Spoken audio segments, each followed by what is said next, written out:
ನೋಡ್ರಿ, ಇಲ್ಲಿ ಗಣಿತಗಳನ್ನು ಸರಿಯಾಗಿ ತಿಳ್ಕೊಬೇಕು ನೀವು.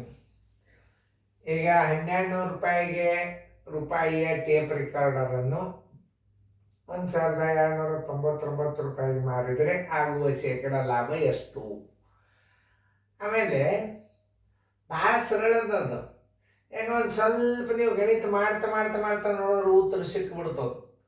ಯಾಕಂತಂದ್ರೆ ಇಲ್ಲಿ 299 ಅದ ಅಂತಂದ್ರೆ ನಾವು ಕೊಂಡ ಬೆಲೆದ ಮಾರಾಟದ ಬೆಲೆದ ಕೊಂಡ ಬೆಲೆ ಕಡಿಬೇಕು. ಮೊದಲು ಸಂಗತಿ ಮೊದಲು ನೋಡ್ಕೋರಿ. ಕೊಂಡ ಬೆಲೆ ಬರೋಬರಿ 1200 ರೂಪಾಯಿ. ಮಾರಾಟದ ಬೆಲೆ ಬರೋಬರಿ 1299 ರೂಪಾಯಿ. ಕೊಂಡ ಬೆಲೆಯಿಂದ ಮಾರಾಟ ಬೆಲೆ ದೊಡ್ಡದಾತು, ಆದ್ದರಿಂದ ಶೇಕಡ ಲಾಭ ಬರೋಬ್ಬರಿ ಎಷ್ಟು? ನೀವು ತಕೊಂಡೇ ಬಿಡ್ರಿ, ಏನು ಸಂಬಂಧ ಇಲ್ಲ. ಲಾಭ ಬರೋಬ್ಬರಿ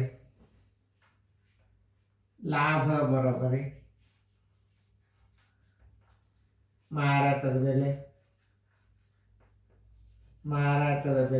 ಮೈನಸ್ ಕೊಂಡ ಬೆಲೆ.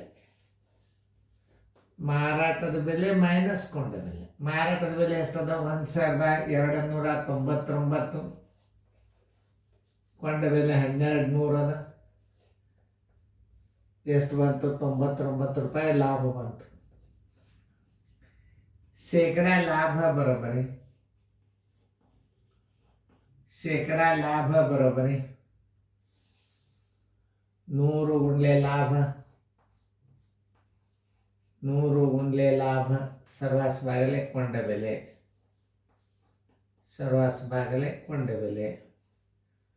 100 ಗುಂಡ್ಲೆ ಲಾಭ 99.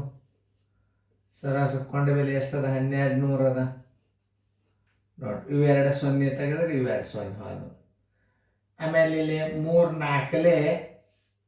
4 33 ಬರೋಬ್ಬರಿ 33 4 ಅಂತೂ ಆಯ್ತು. ಭಾಗವಂಗಿಲ್ಲ.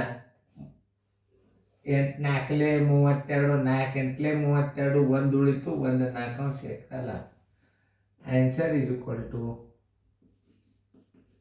8/1/4 ಶೇಕಡ ಲಾಭ.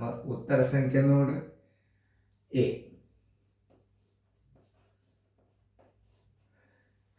ಇದನ್ನ ಬಾಯಿಲೆ ಮಾಡ್ಲಿಕ್ಕೆ ಬರ್ತದ, ಸ್ವಲ್ಪ ತಲೆ ಓಡಿಸ್ಬೇಕಷ್ಟೇ.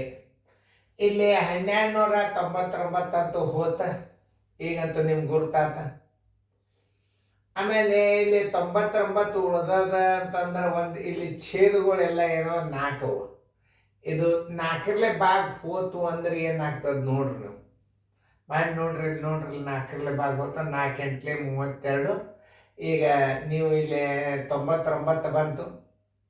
99 ಲಾಭ ಆಗ್ಯದ ಅಂತಂದಾಗ ನಾವು ಏನು ಮಾಡಿದ್ವಿ? 100 ಗುಂಡ್ಲೆ ಲಾಭ ಸರ್ವಸ್ವಾಗಲೇ ಅವೆರಡು 0 ಅದು. 3 4 12, 3 33, 33 4 ನೀವು ಮಿಶ್ರ ಬಿಂದು ರಾಶಿ ಮಾಡಿದರೆ 8.14 ಶೇಕಡ ಬಂದ್ಬಿಡ್ತಾವೆ. ಒಂದು ಸ್ವಲ್ಪ ಇತ್ತು ದೊಡ್ಡ ಲೆಕ್ಕಿದ್ದಾಗ ಮಾಡಿ ನೋಡ್ಬೇಕು. ಅವ ರೀತಿ ನೆನ್ಪಿಟ್ಕೋಬೇಕು. ನಿಮ್ಮ ಗಣಿತಗಳು ಬಂದೇ ಬರ್ತಾವೆ. ಚೆಂದಾಗಿ ಬಿಡಿಸ್ಬೋದು.